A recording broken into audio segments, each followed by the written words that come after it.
avec grand content sur lui. S'il connaît nos défaillances, nos chutes de chaque jour, célèbre ses exigences. Il est riche en son amour. Quel ami fidèle et tendre. Nous avons en Jésus-Christ, toujours prêt à nous apprendre, car nous sommes en souci. Disons-lui toutes nos craintes, ouvre-lui tout notre cœur. Bientôt ces paroles saintes nous rendront le vrai bonheur. Quel ami fidèle et tendre. Nous avons en Jésus-Christ, toujours prêt à nous défendre, car nous presse l'ennemi. Il nous suit dans l'année, nous entoure de ses bras, et c'est lui qui tient l'épée, qui décide des combats. Quel ami fidèle et tendre. Nous avons en Jésus-Christ, toujours prêt à nous apprendre, avec grand content sur lui. S'il nous voit vrai et sincère, à chercher la sainteté, il écoute nos prières et nous met en liberté.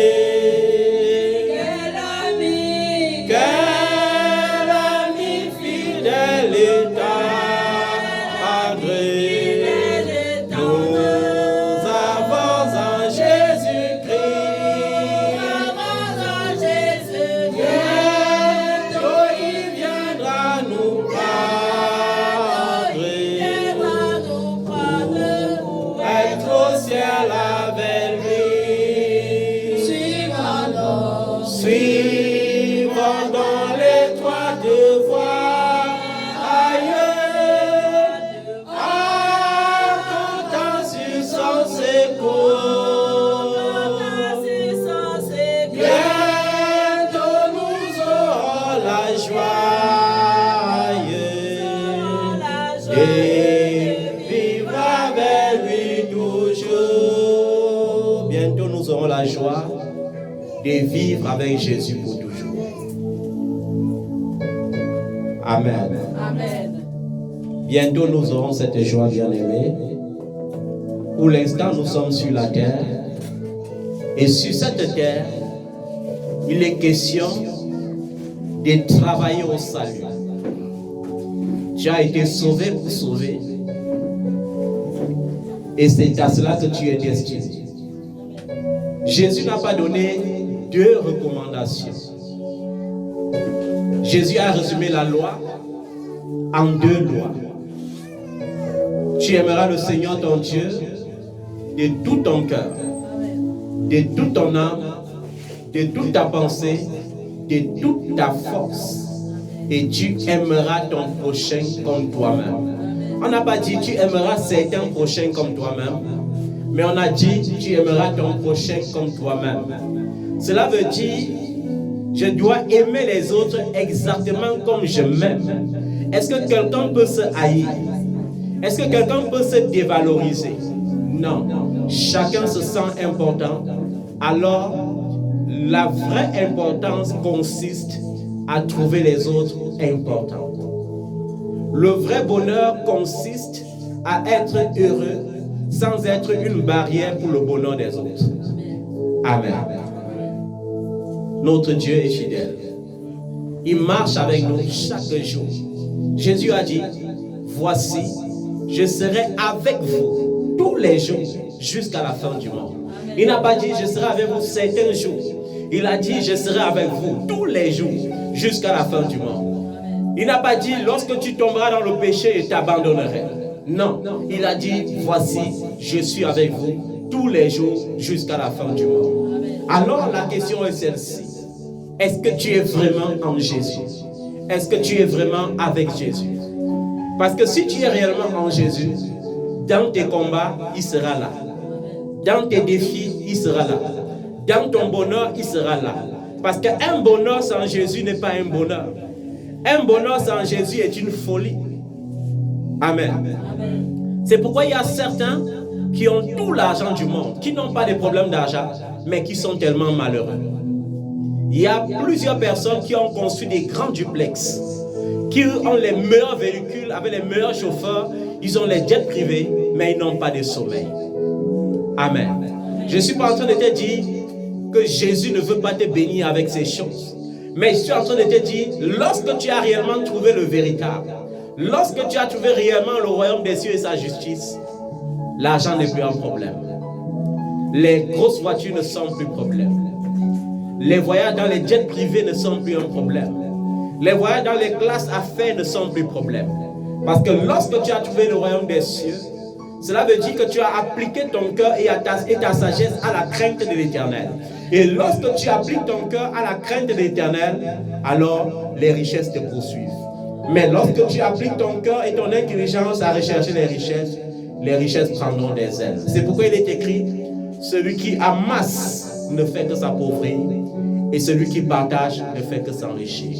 Celui qui jette son pain à la surface de l'eau le retrouvera demain. Amen. Dieu est formel. Les gens qui sont riches et égoïstes sont les gens qui ne sont pas riches de Dieu. Ils sont riches selon le système du prince de ce siècle. C'est pourquoi ils aiment quand les autres sont dans la misère. C'est pourquoi ils aiment quand les autres sont dans la boue. Ils font semblant de les faire sortir la boue, mais en réalité, ils aiment les voir demeurer dans la boue. Amen. Tu vas dire avec moi ce matin, équilibre. Équilibre. Équilibre. Équilibre. Équilibre. Amen. Quand nous lisons la parole de Dieu et quand nous voulons parcourir l'évangile, on est surpris de quelque chose.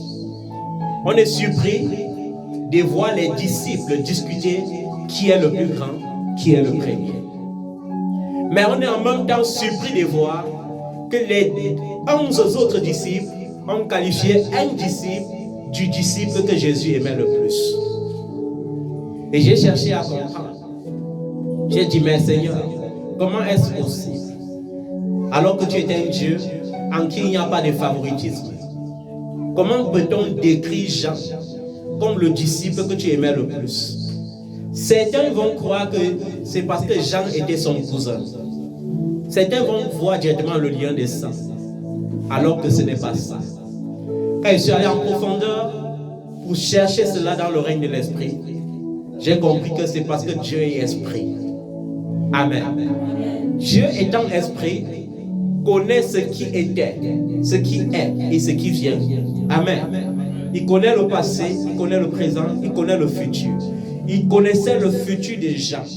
Il savait déjà que ça allait être le seul disciple qui allait avoir le courage de venir devant sa croix, de comprendre sa douleur. Il savait cela à l'avance. Il savait que le cœur des gens contenait plus d'amour et plus d'humilité que le cœur des autres disciples. J'ai dit, mais Seigneur, pourquoi il fallait que chaque soir, pour aller à la montagne, tu prends seulement Jean, Pierre et Jacques? J'ai dit, mais Seigneur, comment est-ce que cela est possible? Et j'ai compris, c'était des piliers de l'évangile. Les piliers de l'évangile. Amen.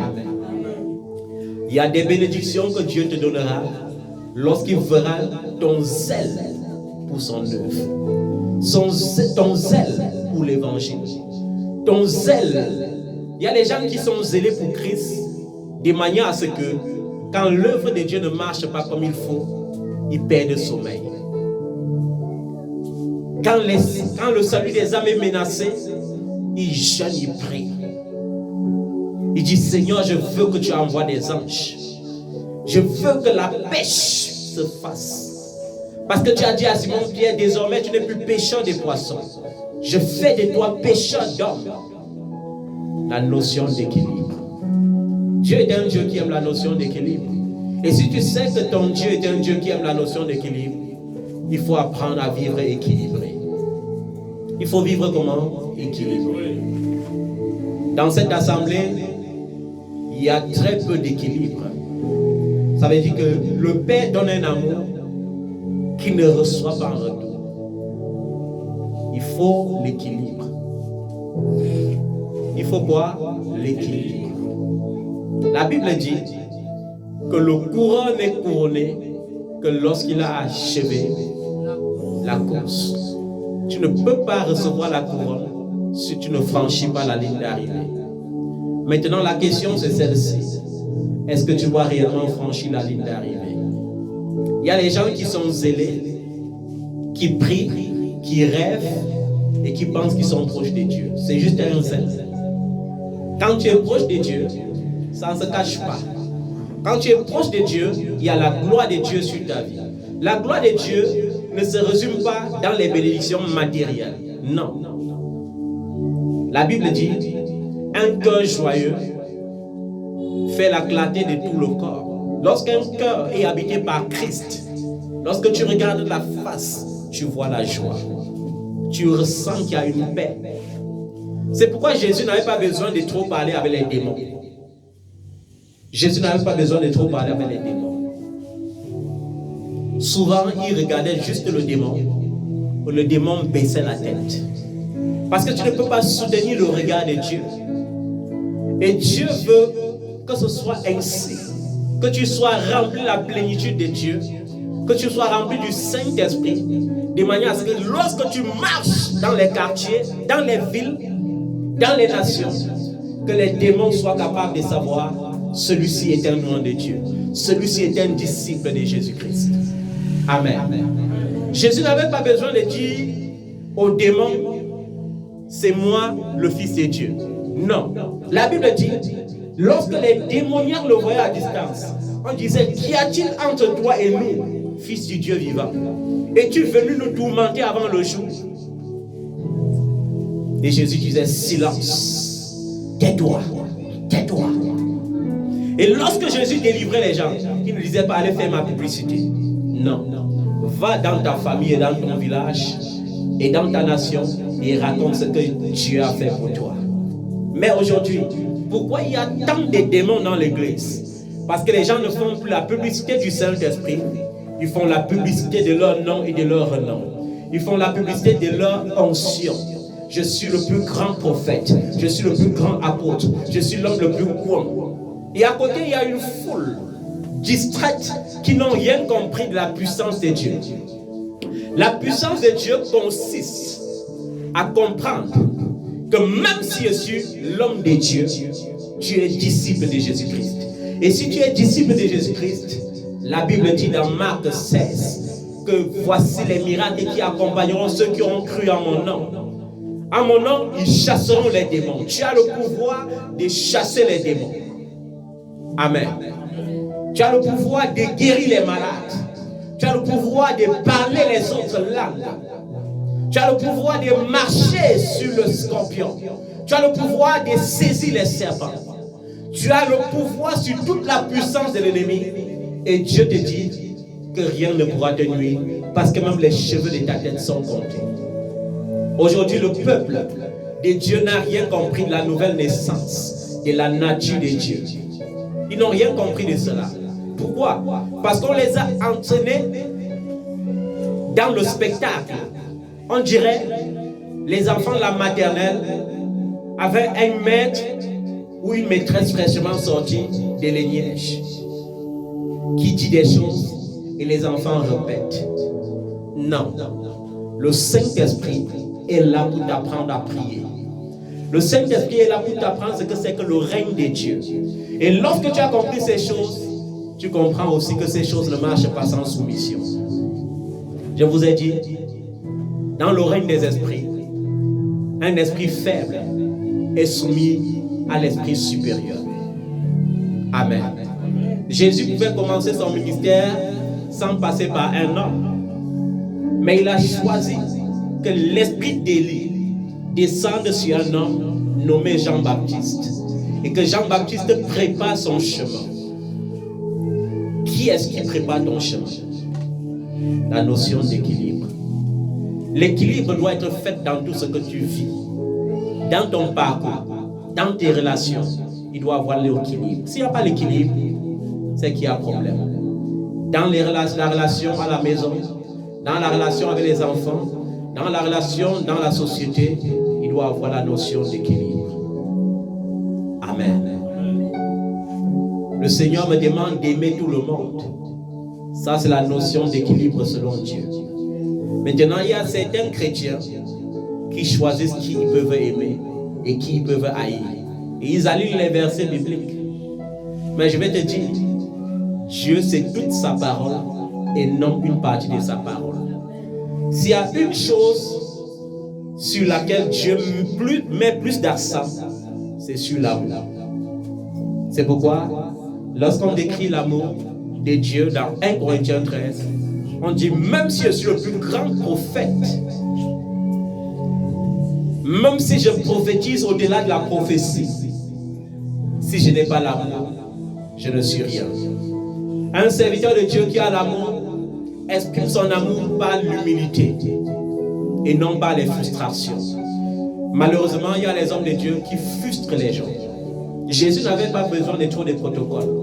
Les gens vont me dire et me convaincre et chercher à me convaincre que le rôle des 12, c'était d'encadrer Jésus pour donner des rendez-vous, pour trier les gens qui vont venir vers lui. Non, ce n'était pas ça. Les 12 ont été choisis pour entamer, pour commencer son ministère. La preuve, jusqu'à la veille du jour où Jésus allait à la croix, plusieurs n'avaient pas encore compris et cru. S'ils avaient cru, le diable n'allait pas les revendiquer. Le diable les a réclamés parce qu'ils marchaient avec Jésus, mais ils n'avaient pas encore cru en Jésus. Ils n'avaient pas encore compris la notion de la nouvelle naissance. Amen. Et c'est le cas de plusieurs enfants de Dieu dans l'église aujourd'hui. Ils sont dans l'église est pleine, mais ils sont là, ils ne sont pas nés de nouveau. La mauvaise nouvelle que j'annonce à la foule qui remplit l'église à la poursuite de l'onction, c'est que Dieu va te bénir avec le monde, mais tu vas perdre ton âme. Que sert-il à un homme de gagner le monde entier s'il perdait son âme? Dieu est fidèle. Tu ne peux pas venir pleurer dans sa présence et vouloir le mariage, il ne te donne pas. Tu ne peux pas venir pleurer dans sa présence et vouloir enfanter, il ne te donne pas. Tu ne peux pas vouloir le voyage dans sa présence, il ne te donne pas. Mais ce qu'il désire d'abord, c'est ton cœur, c'est le salut de ton âme. Cherche premièrement le royaume des cieux et sa justice, et toutes les autres choses seront données par-dessus comme cadeau. La notion d'équilibre.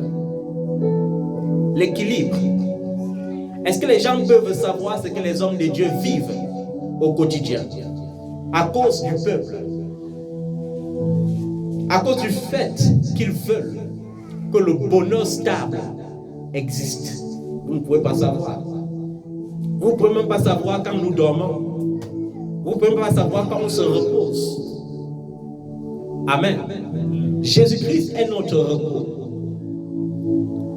Et on ne peut pas se reposer à moins qu'on ne soit un serviteur négligent lorsqu'il n'y a pas l'équilibre dans l'église. L'église souffre aujourd'hui parce que nous sommes à la phase de la prophétie que Jésus avait libéré le nom de sa bouche. Il a dit, il y aura l'apostasie. L'apostasie, c'est quoi? C'est le règne de l'iniquité. C'est pourquoi le péché est devenu une évidence de nos jours, au point que on applaudit ceux qui sont dans le mensonge et dans la manipulation, mais on combat ceux qui sont dans la vérité. Dans toutes les couches sociales, dans l'église comme hors de l'église, dans le monde, si tu chantes une chanson qui peut édifier et qui a un sens d'éducation réelle, tu ne seras pas acclamé. Mais si tu t'habilles mal avant de chanter, tu auras un disque d'or. C'est ça, l'apostasie. Dans l'apostasie, les gens au nom d'une soi-disant liberté, qui en fait n'est que libertinage, disent « je fais ce que je veux ». Mon corps, c'est mon corps. Les noirs sont mécontents d'être noirs. Les bruns sont mécontents d'être bruns. Et certains blancs sont mécontents d'être blancs. On ne sait plus où va le monde. Les gros veulent devenir minces. Les minces veulent devenir gros. Les courts souhaitent être géants. Les géants souhaitent être courts. On ne sait plus où va le monde.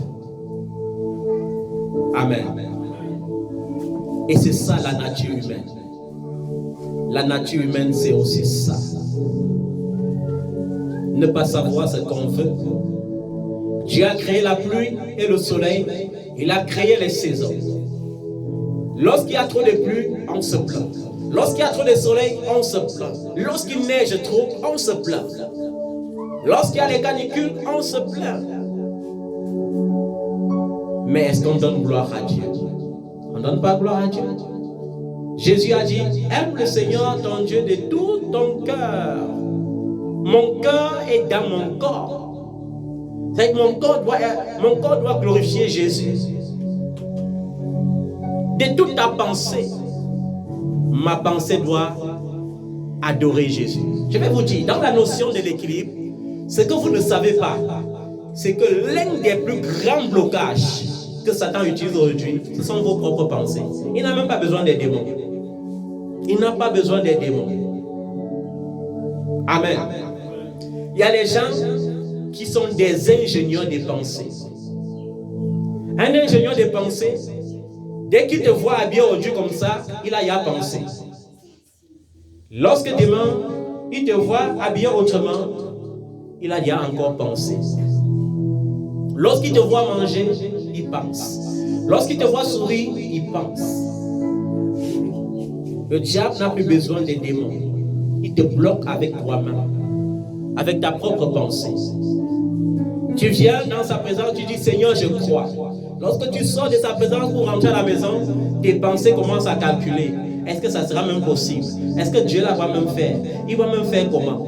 Comment Dieu voit que je n'ai pas une activité, mais il dit qu'il va me donner directement 100 millions. Et dans un mois, comment est-ce que cela est possible? Ta propre pensée.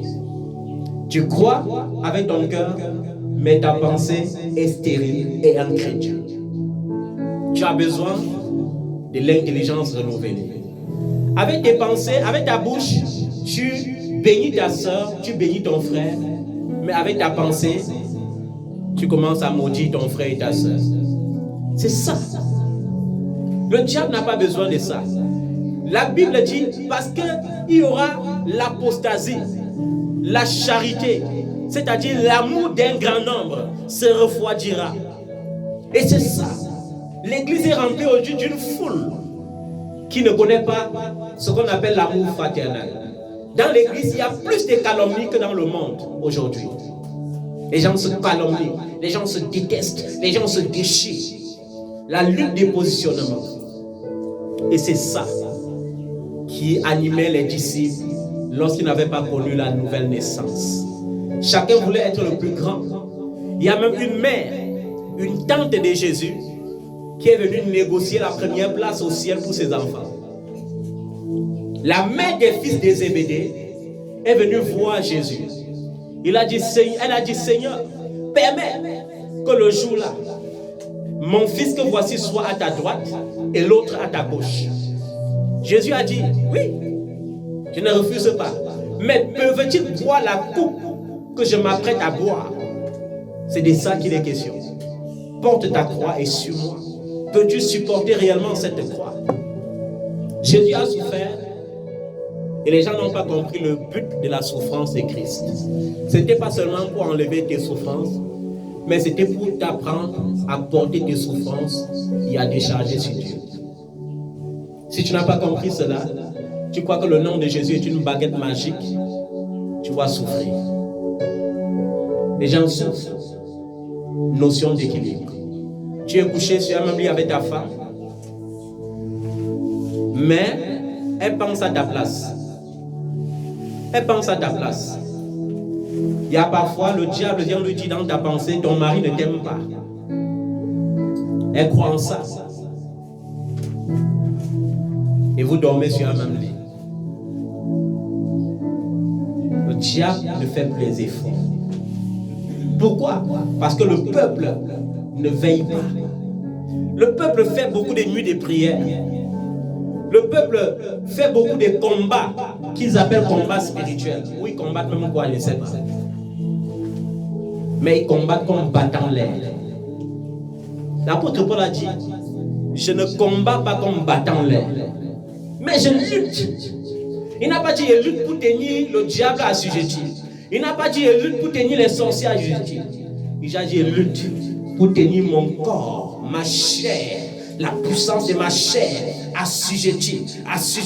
C'est-à-dire soumis à l'esprit de Christ, soumis à la pensée de Christ. De peur qu'après avoir annoncé l'évangile aux autres, je ne sois moi-même rejeté. La pensée. Les gens sont pleins à l'église, mais ils ne comprennent pas le sens de l'amour fraternel. La Bible a parlé de la communion fraternelle, la notion d'équilibre. Il y a plusieurs qui sont dans l'assemblée, mais ils ne savent pas comment une assemblée fonctionne. Il y a une seule personne dans cette assemblée qui se soucie du loyer de cette assemblée.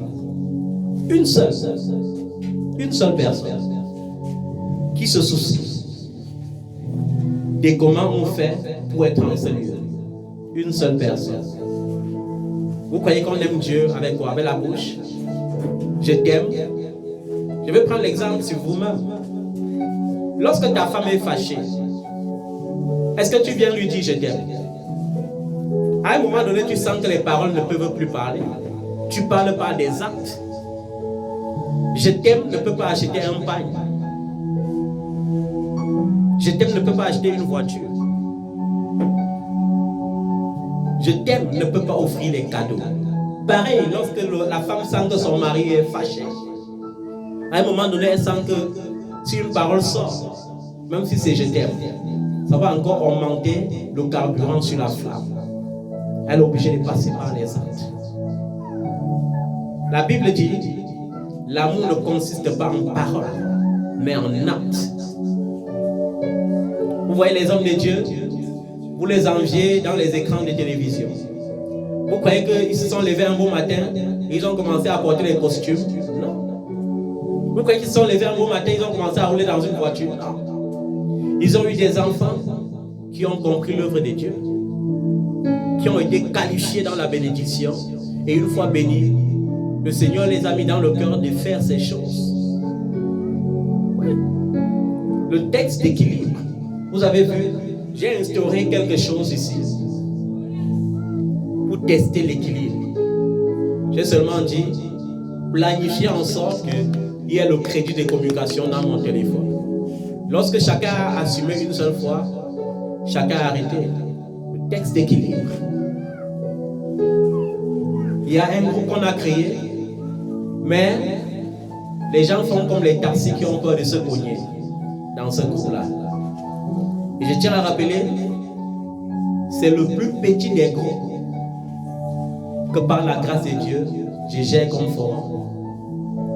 Il y a des groupes qui contiennent plus de 10 000 personnes. Mais tu les vois avec un Jésus vivant, avec un zèle vivant. Un zèle vivant. Mais vous êtes remplis d'un zèle amer. Jésus appelait ça un ciel amer. L'équilibre. L'équilibre. Dieu ne t'aime pas à cause de ce que tu es trop près de ton Père spirituel. Non. Ton Père spirituel, à un moment donné, tu vas sentir que tu es trop proche de lui. À un moment donné, tu sens comme si tu étais loin de lui. Pourquoi? Parce qu'il ne change pas, mais si tu t'examines, tu vas voir que tu as changé. De la même manière que Dieu ne change pas, l'Esprit de Dieu ne change pas. Et tout homme de Dieu ou femme de Dieu est animé par l'Esprit de Dieu. Ça veut dire lui-même, il ne change pas. Mon poids peut changer, mais je ne change pas. Mes bénédictions peuvent changer, mais ça ne peut pas me changer. De la même manière que Jésus aimait l'esprit des gens, c'est ton esprit qui te rapproche. La Bible dit, l'amour est le lien de la perfection. Le lien de quoi? Je suis désolé de vous le dire, et je vais le dire. Cherchez la face de Dieu. Examinez-vous pour voir si vous êtes sauvés. Examinez-vous encore. On n'est pas sauvé parce qu'on est baptisé. On n'est pas sauvé parce qu'on est fidèle au culte. On n'est pas sauvé parce qu'on jeûne beaucoup, parce qu'on prie beaucoup. Quand tu vas rencontrer les vrais démons, même dire au nom de Jésus va te dépasser. Amen. On a dit à Nicodème, alors qu'il était un grand prêtre, il faut que tu naisses de nouveau. La nature de Christ ne peut pas t'habiter si tu n'as pas la parole de Christ enracinée en toi. Où est l'esprit de méditation? Vous priez même quoi? On ne prie que lorsque on a la connaissance de Dieu. Tu ne peux pas prier sans la connaissance de Dieu. Dieu n'exauce pas ta parole. Dieu n'exauce pas ta pensée. Dieu exauce sa parole. Amen. Et si tu ne lis pas, comment sauras-tu? Comment comprendras-tu? C'est pourquoi tes pensées sont agitées. Parce que tes pensées ne sont pas canalisées dans la parole de Dieu. La Bible dit que lorsque David a péché par le péché de l'adultère, c'était à cause de l'oisiveté. Il y a des enfants parfois qui sont oisifs ou qui créent l'oisiveté. Ça veut dire que l'enfant crée l'oisiveté. Il dit que je ne veux même pas quelque chose qui va m'occuper. Mais au lieu de se concentrer dans la parole de Dieu dans ces moments, il veut faire comme David, c'est-à-dire se promener. La Bible dit, ce jour David avait pris congé. Il avait dit, mais je suis quand même un roi. J'ai quand même fait, il y a beaucoup de guerres. J'ai soumis plusieurs peuples.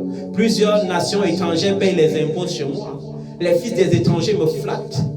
Il a dit, il faut qu'il me balade un peu dans mon palais aujourd'hui. Et pendant qu'il se baladait dans la terrasse, il a vu un beau corps. Et lorsqu'il a vu le beau corps, il a regardé avec beaucoup d'insistance.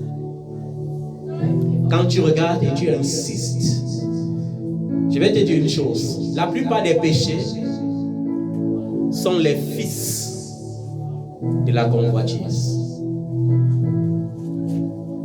Et le foyer de la convoitise, c'est dans tes pensées. Il y a des choses que tes pensées poussent ton cœur à faire parce que tu n'as pas veillé sur ta pensée. Ce jour-là, David a regardé avec insistance. Il a vu le corps de Bathsheba. Et immédiatement, sa pensée lui a dit, Tu es un grand roi. Tu ne peux pas avoir les bonnes choses comme ça dans ton pays et ne pas jouir de ça. C'est pourquoi il a directement appelé ses serviteurs. Il a dit que quand il me baladait sur la terrasse, j'ai regardé de tel côté. Parce que dans la royauté, c'était exactement comme maintenant. On construisait les maisons des soldats autour du palais. Amen. Et on a dit, la femme que tu as vue là-bas, c'est une femme mariée. C'est la femme de l'un de tes soldats. Il a dit, faites-la venir ici. Et lorsqu'elle est venue, elle a obéi à la loi. D'un côté, la loi dit, tu ne commettras pas adultère. De l'autre côté, la loi royale dit, tu ne peux rien refuser à ton roi. C'est pourquoi lorsque David lui a dit, il faut qu'on s'amuse un peu, elle a dit, mon Seigneur, ça sera un péché aux yeux de ton Dieu. Quand David a insisté, il a dit que, mais en même temps, on ne peut rien refuser au roi. C'est pourquoi ils ont consommé l'acte. Et ces gens d'actes prémédités causent le néant. C'est pourquoi, même si Bathsheba n'était pas en période féconde, Dieu allait la rendre féconde pour que le péché soit exposé. C'est la même chose pour toi qui marches dans l'ombre. Un jour, Dieu va t'exposer. Amen. Je n'ai pas besoin de monter ici pour t'exposer. Non. Ça ne t'avantage en rien. Mais je sais une chose, c'est que Dieu va t'exposer. Quand ça prend un peu de temps, tu dis, il y a des enfants qui disent, il faut que je fasse après, il ne va pas me confesser. Je me confesse. Oui, la maturité spirituelle, je suis un peu grand, je suis un enfant de Dieu. Quand il va aller dans le secret, il veut mettre les genoux devant le sol, il veut dire, Seigneur, pardonne-moi. Mais au fur et à mesure que tu dis, pardonne-moi pour le même péché, ta coupe est en train de se remplir. Et un beau matin, ton Dieu va verser cela sur ta tête. Et ça ne sera plus su seulement par ton Père spirituel. Ça sera connu de tous. Il y a des enfants ici qui sont rodés, manipulés. D'autres enseignent même la manipulation à leurs enfants. C'est-à-dire que tu formes l'enfant à la manipulation. C'est-à-dire que tu sais que l'enfant est capable de tout dire à papa, mais tu dis, ne dis rien à papa, ne dis rien à papa. C'est un danger. La manipulation, c'est satanique, c'est démoniaque. Mais Dieu est un Dieu équilibré. Dieu sait combien je l'aime. Et Dieu sait combien je me soucie du salut des âmes, du bonheur terrestre des gens. Mais si tu crois que ton bonheur consiste à être ennemi de Dieu, mon Dieu me vengera. Je n'ai même pas besoin de prier pour ça. Je ne prie pas pour toi parce que j'attends de toi quelque chose. Je prie pour toi parce que j'attends que tu sois béni, mais surtout que ton âme soit sauvée. Mais si dans ta bénédiction tu veux lutter contre ton âme, alors mon Dieu va se charger de toi. L'équilibre. Dans Jacques chapitre 1 au verset 15, la Bible dit, puis la convoitise, lorsqu'elle a conçu, enfante le péché, et le péché étant consommé, produit la mort. Je vais vous dire une chose. Le diable est une réalité. Amen. Les démons, les sorciers, les serpents que vous combattez sont une réalité. Mais je vais te dire une chose. Un serpent ne peut pas combattre un serpent. Est-ce qu'on se comprend bien? Tu ne peux pas être dans le péché et aller lutter contre le père du péché. C'est impossible. C'est ça qui augmente souvent ta souffrance. Parce que tu as des pensées bizarres. Parfois, ton problème, c'est seulement ça.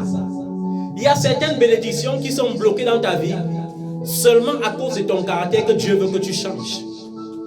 Mais au lieu de changer ce caractère, tu passes toutes tes nuits à envoyer le feu sur les démons. Au nom de Jésus, ma tante là qui est sorcière, je t'ordonne, lève-toi de mes bénédictions. Mon oncle là qui est sorcier, quitte maintenant. Ma camarade là qui vole mes grâces, au nom de Jésus, je t'envoie le feu.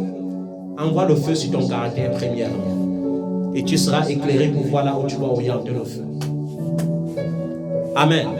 Invite le feu de Dieu dans ton caractère. Amen. Je vais vous dire une chose. Il n'y a rien qu'on peut flatter Dieu avec. La Bible dit que Jésus, lorsqu'il est arrivé à Jérusalem, Jérusalem c'était sa patrie. Plusieurs ont cru en lui, mais on dit à cause des miracles qu'il faisait. À cause de quoi? Mais Jésus n'avait confiance en aucun d'eux parce qu'il savait ce qui était en eux. Et Jésus savait les qui avaient réellement cru depuis le commencement. Amen.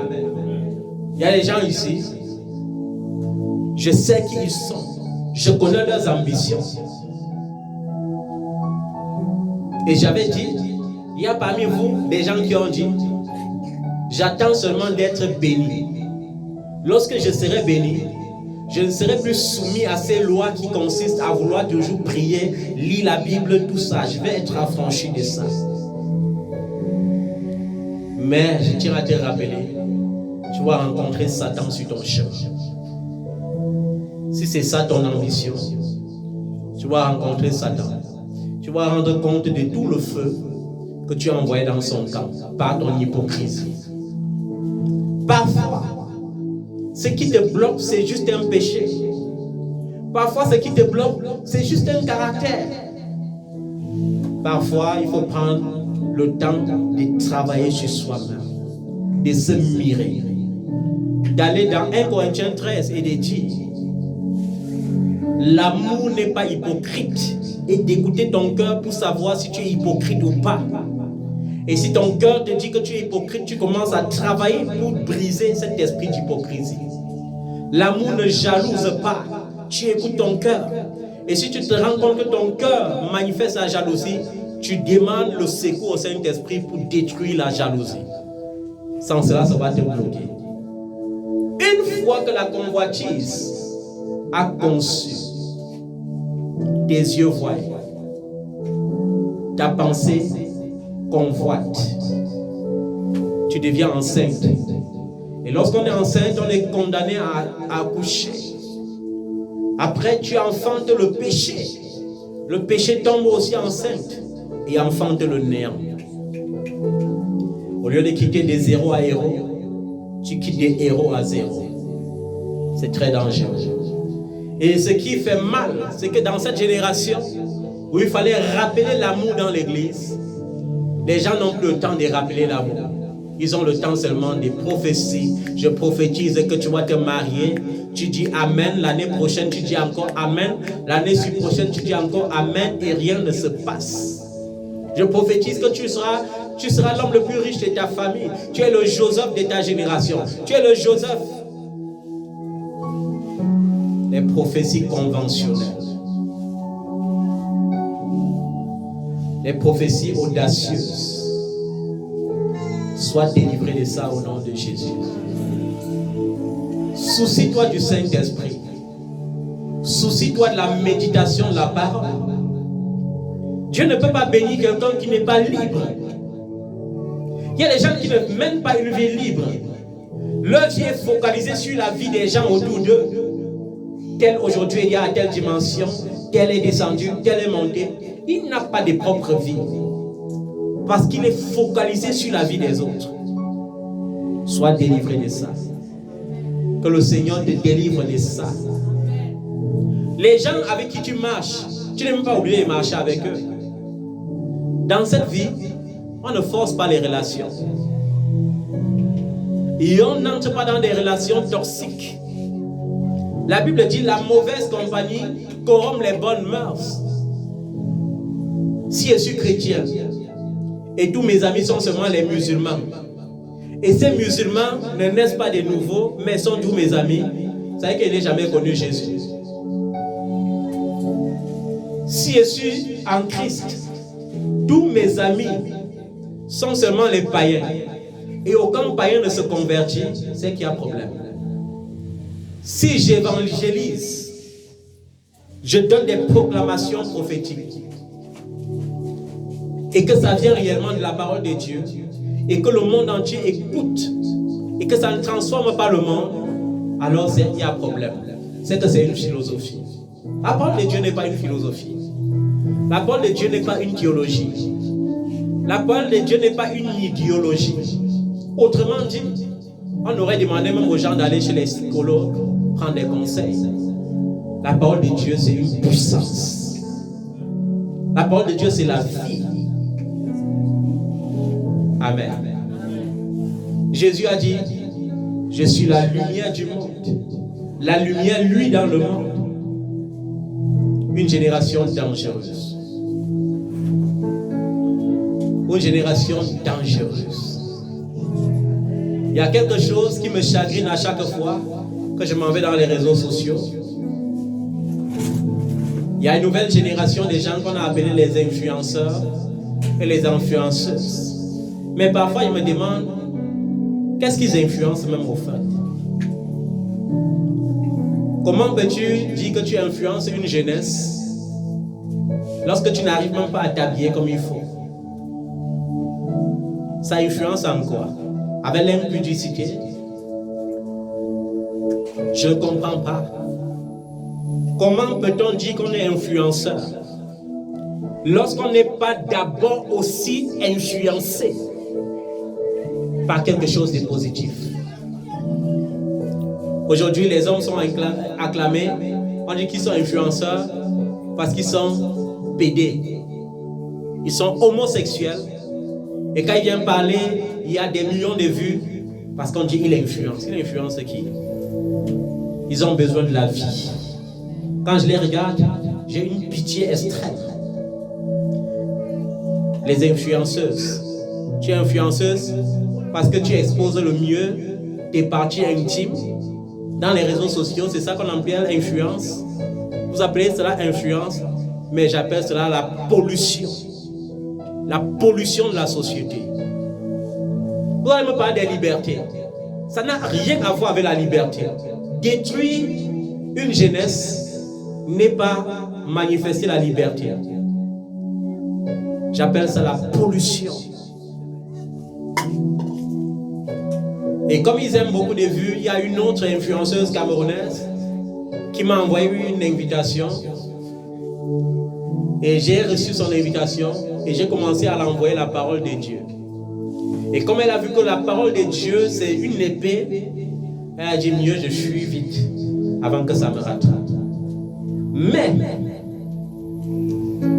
je le dis en tant qu'un élu, elle est condamnée à croire pour être sauvée. Même si elle fuit la parole doit la poursuivre. La parole est une semence. À partir du moment où tu as lu, elle est enracinée en toi. Elle va porter du fruit. Elle va être délivrée de ces sirènes des eaux avec lesquelles elle séduit la nation, elle séduit les hommes. Et elle se dit être très belle. Là où tu crois être très belle, il y a plus belle.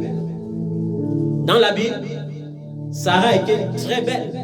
Dans la Bible, Rebecca, Rachel était très belle. Mais il faut comprendre que là où ta beauté s'arrête, c'est là où pour quelqu'un d'autre commence. C'est la même chose avec la richesse. Parfois, tu crois être riche, alors que le résumé de tout ton salaire, c'est ce qu'un vrai riche utilise chaque jour.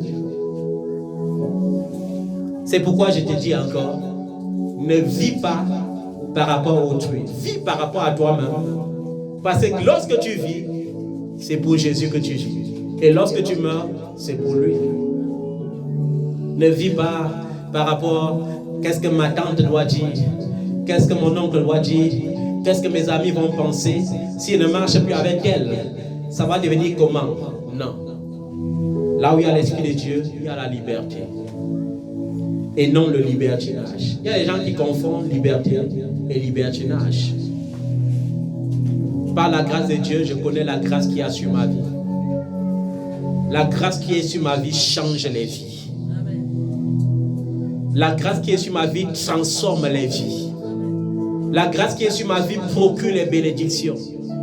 C'est pourquoi il y a certains enfants de Dieu qui ne deviennent sérieux avec moi que lorsqu'ils ont des grands projets à réaliser. Une fois que le projet est réalisé, il rentre encore dans son projet. Lorsque c'est un peu handicapé, il revient encore. Mais je m'appelle amour et je vais demeurer amour. Je vous aime Mon rôle n'est pas de juger les gens, mais de les perdre. Si tu viens récolter ma grâce pour aller te réjouir dans le monde, sache que dans le monde, après tes réjouissances, tu dois écoper. Ce n'est pas après ta mort. Les gens m'ont dit, non, le jugement dernier, non, c'est à partir de maintenant. Je connais la grâce que Dieu a mise sur ma vie. C'est une grâce qui produit les milliardaires. C'est une source qui ne peut pas tarir. Un jour, j'ai demandé à Dieu, mais si la grâce qui est sur ma vie produit autant de milliards, mais pourquoi est-ce que ma vie semble un peu misérable? Il m'a dit, mon fils, mon serviteur, je t'aime beaucoup. Je ne peux pas te donner certaines choses avant le temps. Ça va te détruire. Comme tu as du prix à mes yeux, je te forme d'abord. Est-ce que tu es content lorsque tes enfants sont bénis? Est-ce que tu es content lorsqu'ils sont même bénis et qu'ils te piétinent à leur bénédiction? Si ton cœur supporte ces choses, tu seras qualifié. Amen. La grâce. C'est pourquoi Dieu a permis que je ne rencontre pas généralement les gens qui sont déjà dans une bénédiction. Dieu a permis qu'au cours de mon service, que je rencontre tous les gens qui vont conjuguer leur gloire au passé. Papa, tu sais qu'à l'époque, j'envoyais 800 € par mois à un prophète au Cameroun. Et ça ne produisait rien dans ma vie. Mais maintenant que je te rencontre, je n'arrive pas à te donner 100 €. Et je dis, ma fille, laisse. Tu auras. Et Dieu finit par restaurer. Amen. Ne cherche plus à être qualifié par les autres. Qualifie-toi devant le Seigneur. Par ton caractère, par ton système de pensée. Il y a des gens qui récitent beaucoup la parole de Dieu, comme les enfants de la maternelle, mais ils restent des bébés spirituels et ils ne sont pas qualifiés aux grandes bénédictions. Parce qu'en réalité, ce sont des bébés. Tu as besoin de changer de mentalité, d'avoir la mentalité de Christ. Et tu ne peux pas avoir la mentalité de Christ si tu lis seulement les autres livres, sans premièrement lire la Bible. La Bible est la fondation de la vie d'un enfant de Dieu. La Bible est le seul livre par lequel Dieu te parle directement. La Bible est le seul livre qui contient les promesses de Dieu. C'est-à-dire que moi-même, lorsque par la grâce de Dieu, je vais commencer à publier les livres. Même si je vends le livre à 1000 €, tu achètes, sache une chose. Ce livre produira une puissance dans ta vie si tu es d'abord connecté à la puissance de la parole de Dieu qui est la Bible. Vous savez, il y a les enfants de Dieu qui sont fans des titres. Il y a un livre. La puissance pour terroriser Satan, ils achètent directement.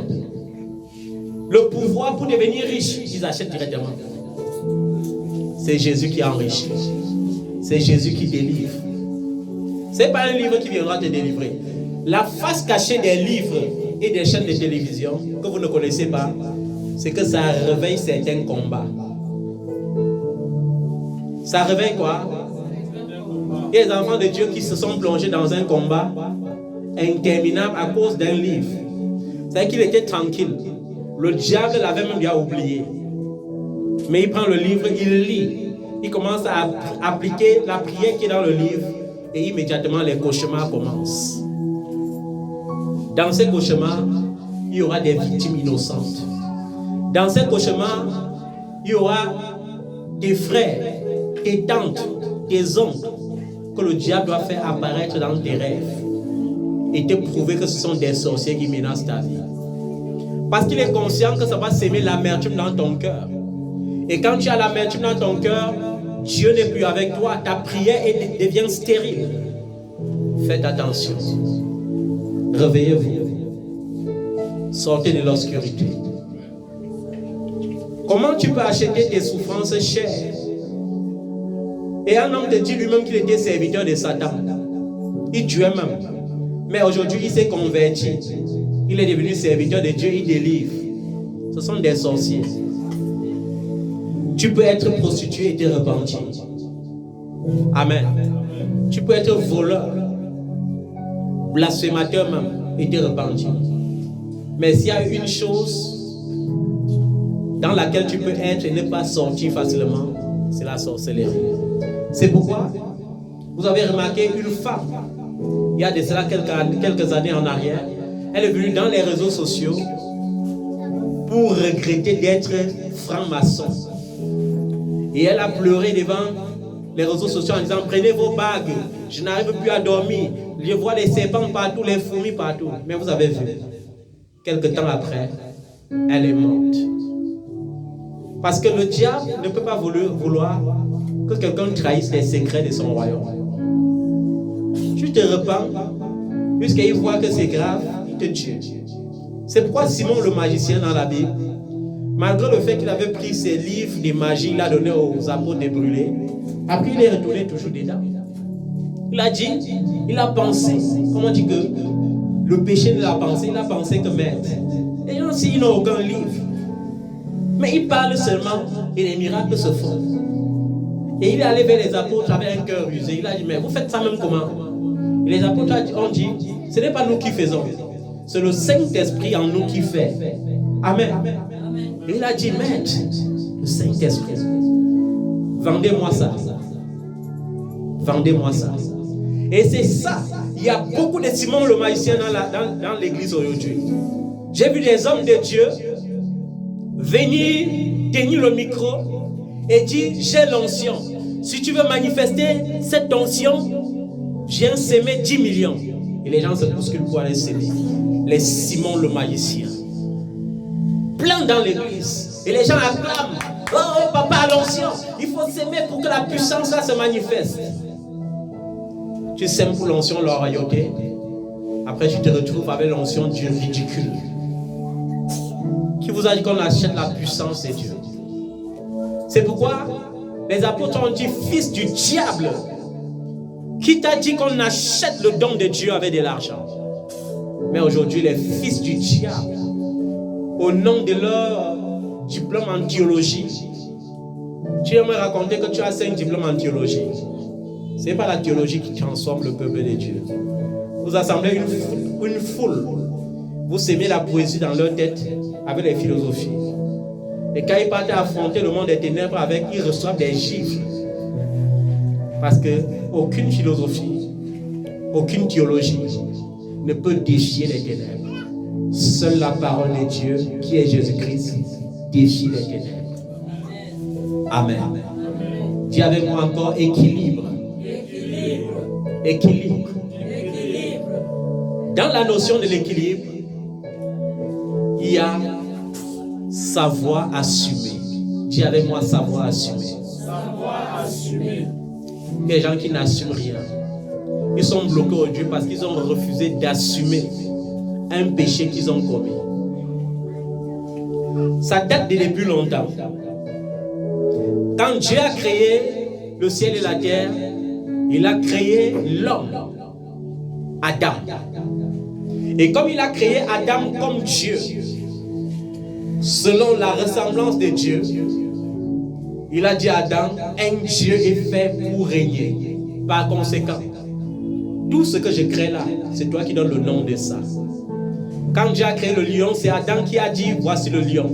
Quand Dieu a créé la panthère, c'est Adam qui a dit: voilà la panthère. Mais après, Dieu s'est rendu compte que malgré tout ça, et le jardin d'Éden qui avait les meilleurs fruits, avait les meilleures verdures, je vous assure, il n'y a aucun jardin biblique qui sera plus beau que le jardin d'Éden.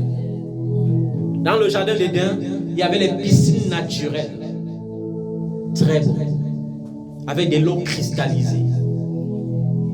Mais Dieu a remarqué que Adam n'était pas heureux malgré ça. Et Dieu a remarqué que quand il créait les animaux, il créait en couple.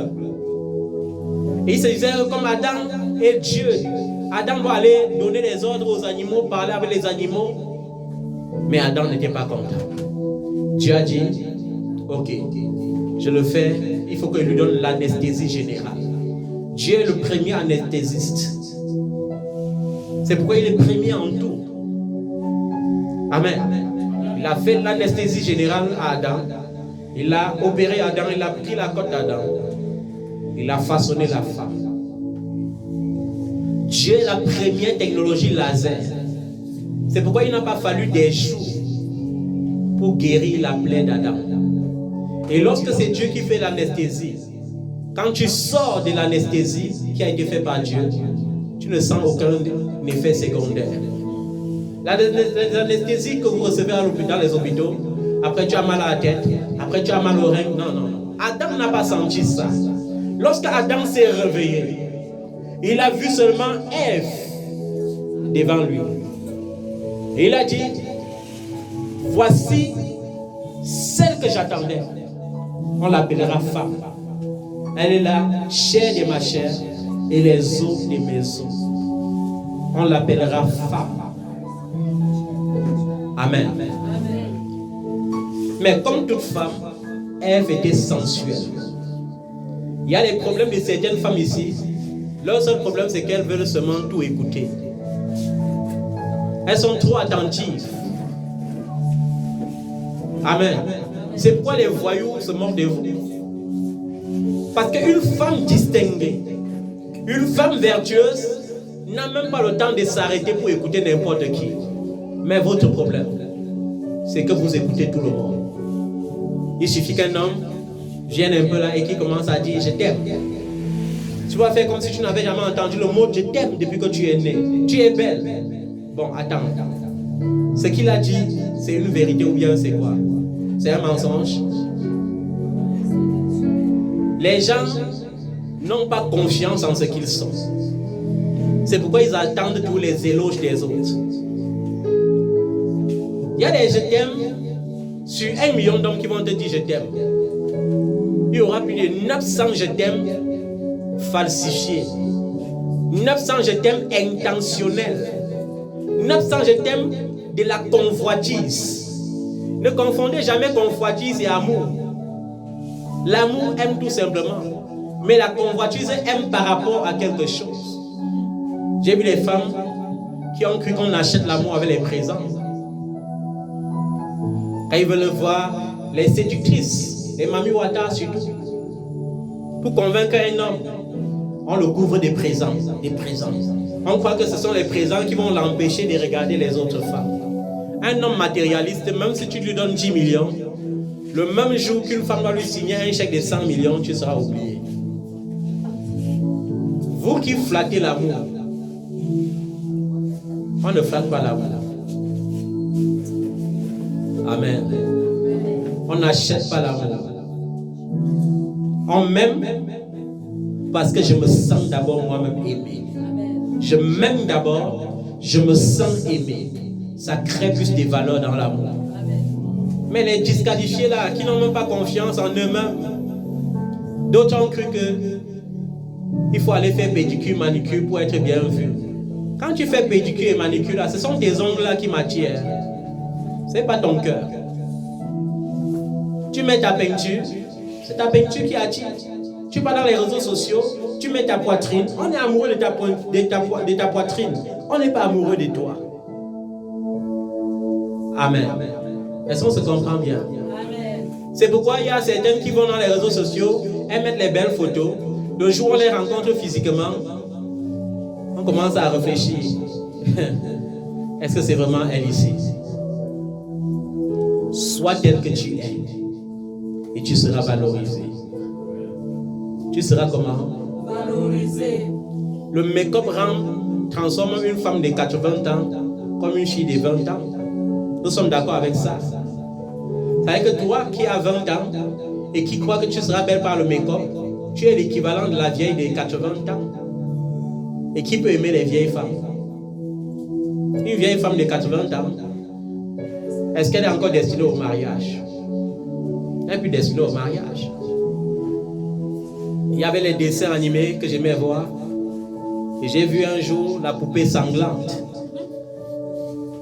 Quand je vois les femmes qui mettent les cils, ça dépasse la longueur surdimensionnelle de ce que Dieu avait créé.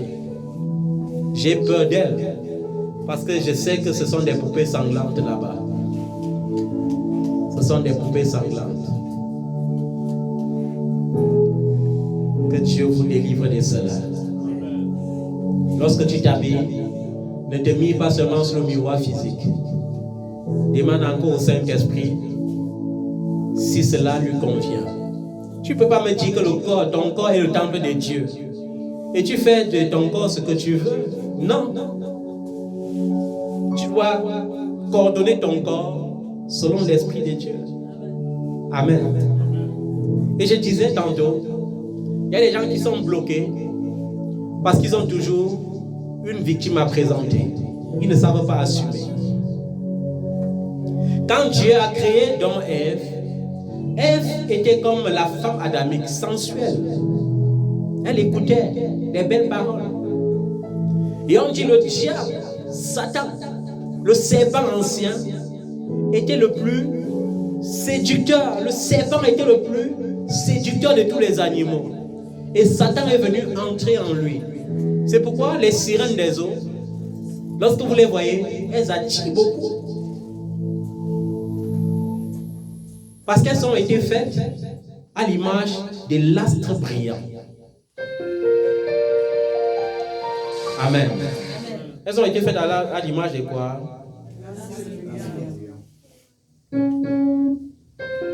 Amen. C'est pourquoi la Bible dit Satan était entré dans le serpent, parce qu'au commencement, le serpent ne rampait pas sur son ventre. Le serpent avait 4 pattes.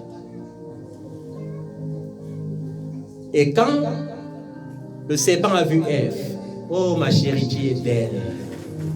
Et Ève a dit, waouh, il parle bien. Amen. Et c'est la même chose quand vous faites ici dehors. Ma chérie, tu es belle. Tu dis, waouh, l'homme là est romantique. Tu l'écoutes encore bien. Après, tu vois comment l'impudicité vient sonner à ta porte. Amen. Et Satan dit, mais ma chérie, qu'est-ce qu'une belle femme comme toi fait seule au milieu du jardin? Je suis sûr qu'elle a répondu, je ne suis pas seule. J'ai mon mari Adam là-bas. Oh ma chérie, laisse ton mari Adam. Il n'est pas intelligent. Il est beau, mais il n'est pas intelligent. Comment un homme intelligent peut ne pas savoir qu'il est Dieu et qu'il peut tout connaître? Elle dit, hey, c'est vrai, donc on peut tout connaître? Non, je suis motivé. Mon mari là, je vais réveiller l'onction de Dieu qui est en lui. Dis-moi, comment est-ce qu'on peut faire ça? Mange le fruit de l'arbre qui est au milieu du jardin. Non, mon mari m'avait dit que on ne mange pas ce fruit. Non, ma chérie, tu n'as rien compris. C'est parce qu'il est bête. Mange, tu vas voir. Mange. C'est le plus bon de tous les fruits. C'est pourquoi Dieu vous défend ça, parce que c'est trop bon. Tu es égoïste. Il ne veut pas que vous sachiez le pouvoir qui se trouve en vous.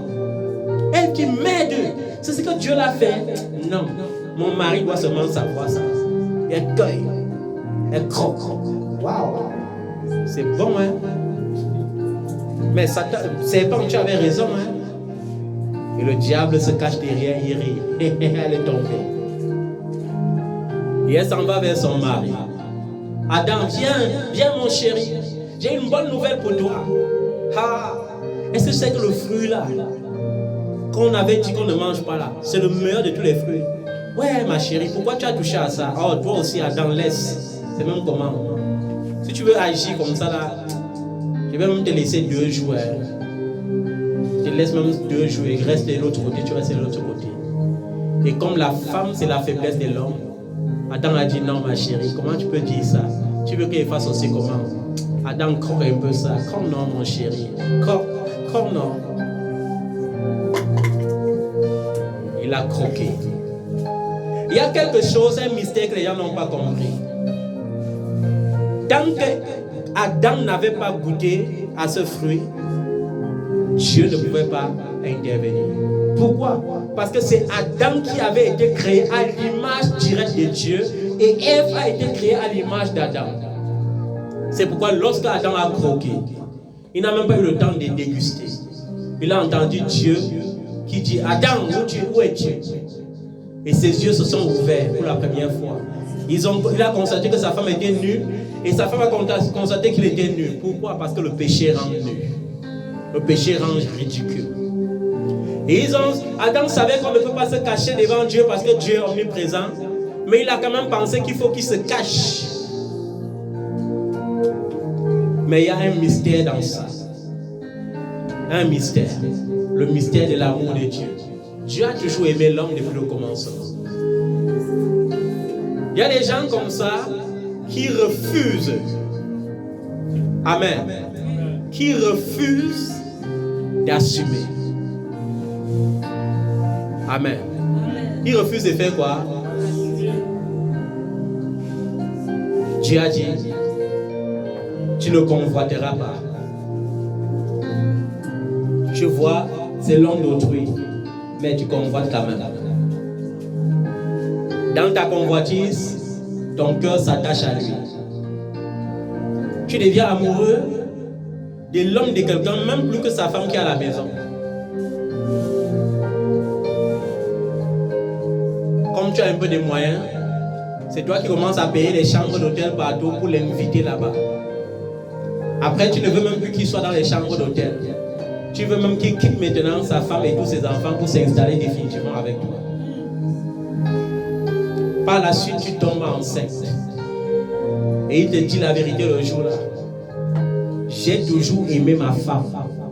Et je ne peux pas sacrifier ma famille pour toi. Tu commences à pleurer.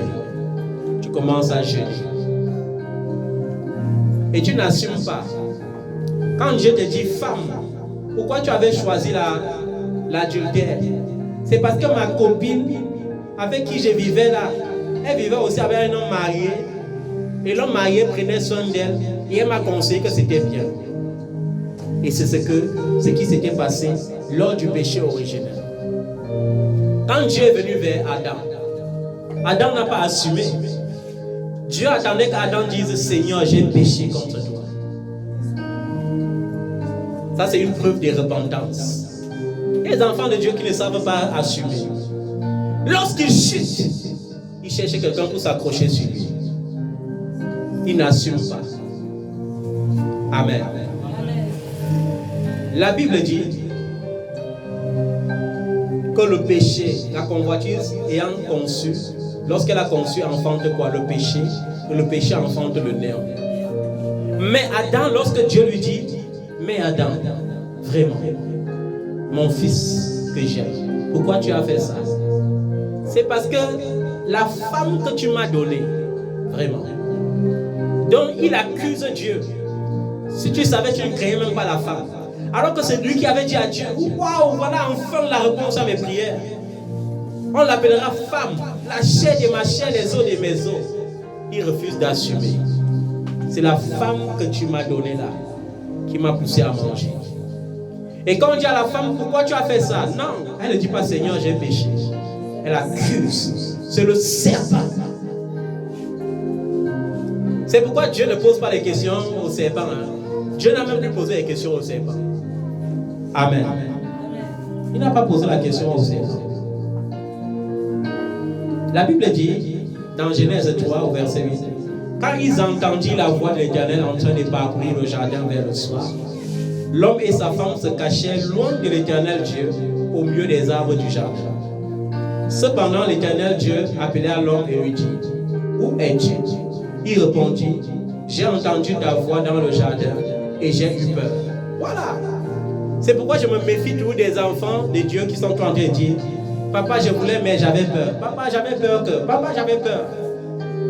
Quand un enfant vit dans le péché, je n'ai plus besoin de consulter Dieu pour savoir. Rien que ma présence l'effraie. Il y a beaucoup d'enfants ici. Lorsque le péché s'enracine en lui, même ma voix, il ne veut plus entendre. Il fuit. C'est pourquoi Adam, sachant qu'il avait gaffé, il dit, j'ai eu peur. Vous savez que Dieu savait déjà que tout s'est passé. Il dit que j'ai entendu ta voix et j'ai eu peur parce que j'étais nu. Waouh! Dieu lui dit, mais est-ce que tu as mangé du fruit de l'arbre dont je t'avais interdit de manger? L'homme répondit, c'est la femme que tu as mise à mes côtés qui m'a donné de ce fruit et j'en ai mangé. L'Éternel Dieu dit à la femme, pourquoi as-tu fait cela? La femme répondit, le serpent m'a trompé et j'ai mangé. Amen. L'Éternel dit au serpent, Dieu n'a pas posé la question au serpent. Il savait déjà ce qui se passe. Il savait que le diable est venu et le serpent a dit oui, je suis ton maître, je suis ton serviteur. C'est pourquoi Dieu n'a pas cherché à dire au serpent pourquoi tu as fait ça. Pour que le serpent à son tour se mette à dire c'est le diable qui est entré en moi. Non, il a dit que toi et le diable vous êtes un. C'est pourquoi on appelle le diable le serpent ancien. L'Éternel Dieu dit au serpent, puisque tu as fait cela, tu seras maudit parmi tout le bétail et tous les animaux sauvages. Tu marcheras sur ton ventre et tu mangeras de la poussière tous les jours de ta vie. Je mettrai l'hostilité entre toi et la femme, entre ta descendance et sa descendance. Celle-ci t'écrasera la tête et tu lui blesseras le talon. Il dit à la femme, j'augmenterai la souffrance de tes grossesses. C'est dans la douleur que tu mettras des enfants au monde. Tes désirs se porteront vers ton mari, mais lui, il dominera sur toi. Il dit alors, puisque tu as écouté ta femme et mangé du fruit au sujet duquel je t'avais donné cet ordre, tu n'en mangeras pas. Le sol est maudit à vie. Il te produira des ronces et des chardons, et tu mangeras de l'herbe des champs. C'est à la sueur de ton front que tu mangeras du pain. Et jusqu'à ce que tu retournes à la terre, puisque c'est d'elle que tu as été tiré. Oui, tu es poussière et tu retourneras à la poussière. Amen. Mais il y a une profondeur dans ça. Dieu est amour. Dis avec moi, Dieu est amour. Dieu est amour. Dieu a fabriqué des habits. Malgré sa colère, il a habillé Adam et Ève avant de les renvoyer du jardin. Il a maudit le sol, mais il a permis que le sol produise sa nourriture pour qu'il mange. Il a prévu le salut en permettant à Adam et Ève d'être féconds. Il savait que parce qu'ils ont été séduits par le diable, parmi leurs enfants, il y aura les enfants du diable, mais il y aura les enfants de Dieu à l'image du premier Adam qui n'avait pas été séduit. C'est pourquoi Adam et Ève ont accouché leurs premiers enfants, Caïn et Abel. Et Caïn avait la semence du diable et Abel avait la semence de Dieu. C'est pourquoi tout ce qu'Abel faisait était à l'image de Dieu, même dans ses dons. Mais Caïn a été jaloux et a tué Abel parce que le diable voulait que la semence du mal domine. C'est pourquoi plus tard, ils ont engendré Seth. Amen. Et Seth est l'ancêtre d'Enoch. Et Enoch est l'ancêtre de Noé. Et Noé, c'était déjà le début de la restauration. C'est pourquoi au temps de Noé, tout le monde a été tué en dehors de 8 personnes. Noé, sa femme, ses 3 fils et les 3 femmes de leurs fils. Et les gens ont été tués par quoi? Par le baptême. Parce que le baptême, c'est la régénération. Le baptême, c'est la purification. C'était déjà l'image du salut à venir. C'est pourquoi plus tard, même lorsque le peuple devient fécond et que Israël existe, Moïse passe au travers de l'eau qui était une préfiguration du baptême qui était à venir. Dieu préparait déjà le salut. Il savait qu'aucun ange ne pouvait assumer. Il savait qu'aucun démon ne pouvait assumer. Il savait qu'aucun homme ne pouvait assumer. Mais il a quand même essayé. Dieu ne donne pas une conclusion sans essayer.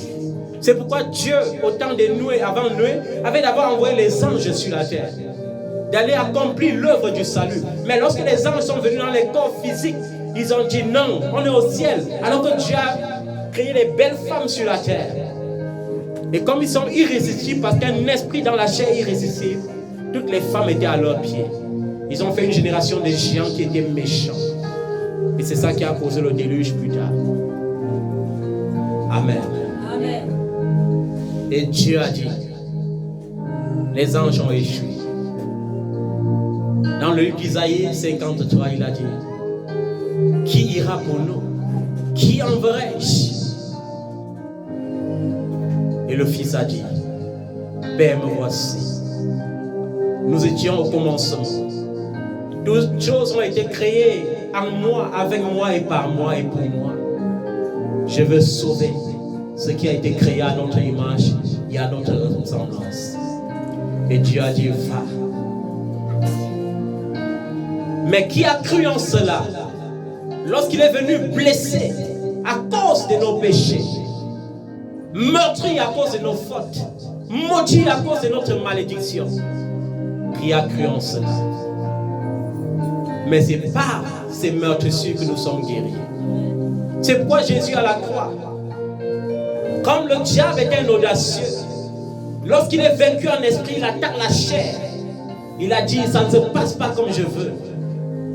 Pourquoi le gypsy, on le bastonne, on le tourmente, on le crucifie, on le déchiquette tout le corps, il est toujours en train de dire, pardonne-les, ils ne savent pas ce qu'ils font, toujours l'amour, toujours l'amour. Ça veut dire qu'il ne sent pas vraiment mal. Il a dit aux soldats romains, envoie ta lance, transperce sa côte. Comme ça, il va sentir encore plus mal. Mais il ne savait pas qu'il rendait le pouvoir au sol qui a été maudit. C'est pourquoi lorsqu'il a transpercé la côte de Jésus, l'eau et le sang sont sortis. Et la terre a frémi. Et ce même jour à Jérusalem, il y a eu la résurrection de plusieurs morts. Parce que la terre qui était maudite a été restaurée. Et le diable est allé tout confus et pleurant. Et en disant, non, qu'est-ce que j'ai fait? À chaque fois que l'ennemi redouble d'efforts et de courage pour te nuire, il y aura encore plus de victoires. C'est ça qui est caché derrière la puissance de Dieu. Il y aura des moments où tu dois croire que tu as tout le repos. Et dans ton repos, tu vas voir l'oppresseur arrive. Mais lorsque l'oppresseur arrive, ne te tourmente pas. Sois prêt à dire Jésus, par toi j'ai la victoire. Amen. L'eau et le sang qui rendent témoignage associé à l'esprit, à la victoire de Jésus-Christ. Pourquoi ton sol est encore maudit? Parce que tu vis encore selon l'image du premier Adam. Le second Adam est arrivé et le dernier Adam, Jésus-Christ, pour te donner la vie, pour te donner la victoire, pour te donner le bien-être terrestre et te donner la vie éternelle dans le ciel. Amen. Et la Bible dit, il est le même hier, aujourd'hui et éternellement. Ce Jésus qui par le prophète Élie a multiplié la farine et l'huile dans la maison de la veuve de Sarepta n'a pas changé. Ce même Jésus qui par le prophète Élisée avait donné l'enfant à la vieille femme généreuse de la ville de Sunem n'a pas changé. Il te dit, peu importe ton âge, peu importe si tu n'as pas enfanté, je peux te faire enfanter. Ce même Dieu qui, lorsqu'on demandait les impôts, a fait qu'on sorte l'argent du ventre du poisson, te dit qu'il n'a pas changé. Il te dit, je fais sortir le pauvre et l'indigent du fumier et je le fais asseoir à la table avec les grands. Il n'a pas changé. Il n'a pas changé. Amen. Amen. Mais est-ce que tu es fidèle? Est-ce que tu vis l'équilibre? Cesse d'accuser les gens et assume. La Bible dit dans le livre des Proverbes 24, à partir du verset 16, que 7 fois le juste tombe et 7 fois l'Éternel le relève. Mais pourquoi certaines personnes n'arrivent pas à se relever? Parce qu'ils envient le méchant. Quand tu vas arriver à la maison, médite encore Proverbe 24 du verset 16 au verset 18. Plusieurs n'arrivent pas à se relever parce qu'ils convoitent le méchant. Ils disent, j'ai vu tel homme de Dieu qui vit dans la fornication, mais il est toujours béni. J'ai vu tel frère qui vit dans le péché, mais il est toujours béni. Est-ce que je ne peux pas aussi pécher davantage pour être béni? Mais l'apôtre Paul te dit, dans le livre de 1 Corinthiens 6, que tout homme est esclave de ce qui a triomphé de lui. Non, non. Les gens disent, là où le péché a abondé, la grâce a surabondé. Mais l'apôtre Paul te dit, est-ce qu'une raison pour vivre dans le péché? Loin de là. L'apôtre Jean dit, celui qui a connu le véritable ne pêche plus. Il dit, si ton cœur ne te condamne pas, tu es un homme parfait. Mais si ton cœur te condamne, sache que Dieu est plus grand que ton cœur. Et le Seigneur t'invite à te relever. Peu importe l'endroit où tu as chuté et qui a causé ta décroissance spirituelle, le Seigneur t'invite aujourd'hui à te relever. à te relever et à croître à nouveau spirituellement. Aucun péché ne peut triompher de toi. Tu as le pouvoir sur le péché. Par le sang de Jésus, tu as le pouvoir sur le péché. Amen.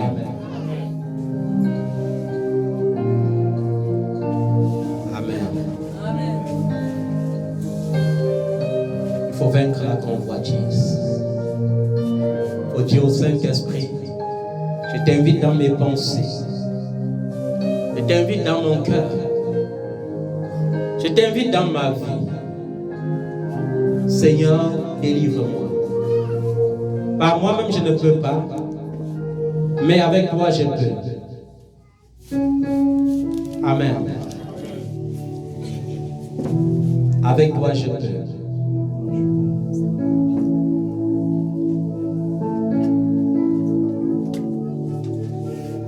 Nous sommes presque à la fin. Tu vas te mettre sur tes pieds.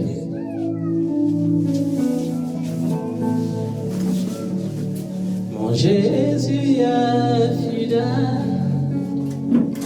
Mon Jésus est fidèle. Mon Jésus est fidèle. Il est amour.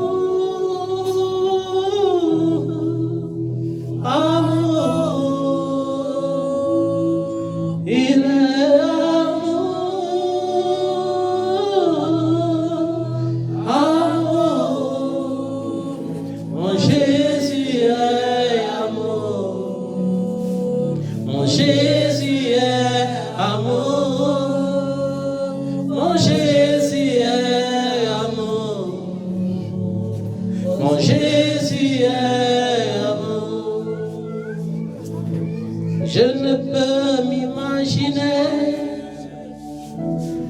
combien ça coûterait. À la croix, il a pris ma place. Un Dieu s'est donné. Je ne peux imaginer combien ça coûterait. À la croix, il a pris ma place. Oh mon Dieu s'est donné. Il a pris ma place. Il a pris ma place, Jésus. Il a pris ma place. Il a pris ma place. Dieu est fidèle. Fidèle. Dieu est fidèle.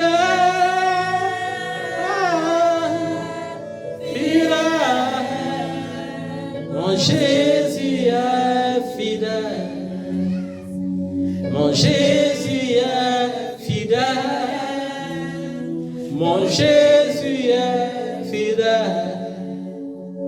Mon Jésus est fidèle.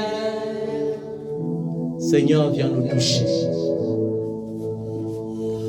Seigneur, viens nous toucher. Père, tu as manifesté ton amour depuis le jardin d'Éden. Et tu as mis le comble à ton amour à la croix de Golgotha. Tu as encore démontré ton amour en descendant dans le froid tombeau et en descendant dans les parties inférieures de la terre pour libérer mes ancêtres. Tu as prêché aux captifs et tu as libéré les esprits. Puis le troisième jour, tu as été ressuscité des morts. Tu as passé un temps avec tes disciples à Jérusalem. Puis tu les as dit, maintenant je peux attester et confirmer que tous ceux qui croient en moi deviennent les fils et les filles du royaume. Ainsi, Seigneur, tu as fait de ton Père notre propre Père, de ton Dieu notre propre Dieu. C'est pourquoi tu as dit à tes disciples ce jour, voici, je m'en vais vous préparer une place. Et quand j'aurai préparé une place, je reviendrai vous chercher. Je monte vers mon Père, qui est aussi votre Père, vers mon Dieu, qui est aussi votre Dieu. Tu n'as pas refusé d'assumer. Tu as assumé nos erreurs. Tu as assumé mes fautes. Tu as assumé mes difficultés. Et aujourd'hui, Seigneur, je viens me repentir pour toutes les fois que j'ai refusé d'assumer. Pour toutes les fois qu'au lieu de condamner le péché dans la chair, j'ai encouragé le péché dans la chair. Pour toutes les fois que je me suis montré faible, Seigneur, au lieu de placer tes intérêts au-dessus de tout autre intérêt, je viens assumer, Seigneur. Je ne veux accuser personne, mais je viens reconnaître, Seigneur, que par ma faiblesse, j'ai péché contre toi. En sorte que tu es juste dans ta sentence, sans reproche, Seigneur, dans ton jugement. Je viens assumer, Seigneur. C'est le péché qui a causé tant de malheurs dans ma vie. C'est le péché qui a causé tant de freins dans ma vie. Seigneur, j'assume. Cependant, je ne peux pas assumer sans toi. Je ne peux pas ignorer le sacrifice de Jésus-Christ à la croix. Je me cache dans son sang et je m'approche avec crainte et tremblement devant ton trône, ô Père, pour te supplier au travers du sang de Jésus de m'accorder ta bonté, ta miséricorde et ta fidélité. Pardonne-moi, Seigneur, et renouvelle ta bonté. De moi-même, je ne peux pas, mais par toi, je peux tout.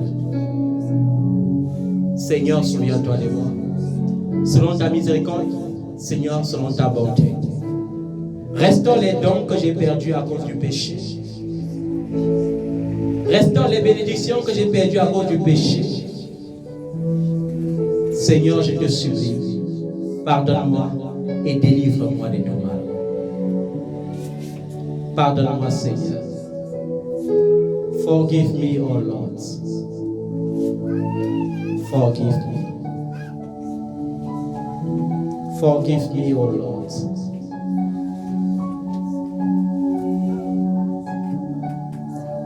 Seigneur, ne m'enlève pas ton Esprit Saint. Ne m'enlève pas la joie de ton salut. Oh Dieu, crée en moi un cœur pur et renouvelle en moi des pensées bien disposées. Détruis en moi, Seigneur, ce qui ne t'honore pas. Ferme les portes qui ne t'appartiennent pas. Ouvre les portes qui sont destinées à être ouvertes. Mais qu'il n'y ait point de part entre moi et l'ennemi. Qu'il n'y ait point de part entre moi et le monde des ténèbres. Qu'il n'y ait point de part entre moi et le monde actuel qui croupit et qui gémit après le péché. Seigneur, détruis dans ma vie les conséquences de mes péchés. Détruis dans la vie de mes enfants les conséquences de mes péchés. Tu as fait de lui qui n'avait pas commis de péché, péché, afin que par lui je sois justifié. Tu m'as justifié par le sang de Jésus. Et en son nom, tu m'as donné le pouvoir de marcher sur toute la puissance de l'ennemi. C'est pourquoi par cette puissance, je me lève au nom de Jésus et je commande à tout démon, à tout esprit impur associé au démon, qui tienne ma vie par le péché, d'être lié et renvoyé dans les abîmes maintenant, au nom de Jésus. Qu'il soit renvoyé dans le lac des feux maintenant, au nom de Jésus. Qu'il soit enchaîné et renvoyé dans les zones ténébreuses, dans les abîmes, au nom de Jésus. Seigneur, la maladie qui me tourmente, c'est parfois le fruit du péché. La pauvreté qui menace ma vie avec les limitations, c'est parfois les conséquences des péchés. Mais je te supplie ce matin, au travers de l'alliance éternelle que tu as établie à la croix de Golgotha par Jésus-Christ, et au travers de son sang, qui a racheté l'humanité du péché et de la malédiction du péché. Je te supplie, Seigneur, détruis toutes conséquences qui traduisent dans ma vie la maladie, les limitations, l'oppression, le désarroi, les échecs, la tristesse, la peur. Seigneur, je te supplie au nom de Jésus. Manifeste ta gloire, Seigneur, au nom de Jésus de Nazareth. Lorsque le soldat romain t'a percé la côte, la Bible dit, de ta côte transpercée était sorti l'eau et du sang qui se sont répandus au pied de ta croix pour purifier la terre. Et par la puissance de cette œuvre et de cet acte, je commande à ma terre qui a été maudite d'être bénie maintenant et de vomir toutes mes bénédictions qui ont été enterrées au nom de Jésus. Je commande à ma terre d'être bénie. Cette terre qui a vu mon cordon ombilical, cette terre qui m'a vu naître, je commande au nom de Jésus, tu ne retiendras plus jamais mes bénédictions. Je te commande de relâcher mes bénédictions. Relâche complètement ma bénédiction. Au nom de Jésus de Nazareth. Aucun esprit dans les sépulcres, aucun esprit dans les profondeurs de la terre ne retiendra plus jamais mes bénédictions. Car Dieu donne des instructions à ses anges ce matin. Ces anges descendent sur la terre pour purifier ma terre. Ces anges descendent dans les profondeurs de la terre pour relâcher, pour libérer mes bénédictions. Ces anges descendent dans les profondeurs des eaux pour libérer, relâcher mes bénédictions. Que tout contrat entre ma vie et les femmes des eaux, les esprits des eaux, soient brisés maintenant au nom de Jésus. Autant l'esprit des eaux ne dominera jamais sur ma vie. Et je commande au courant d'eau, dans mon village ou dans ma nation ou dans le monde, qui retiennent captive ma bénédiction, de lâcher prise ce matin. Lâcher prise ce matin. Lâcher prise ce matin. Lâcher prise ce matin. Lâcher prise ce matin. Au nom de Jésus.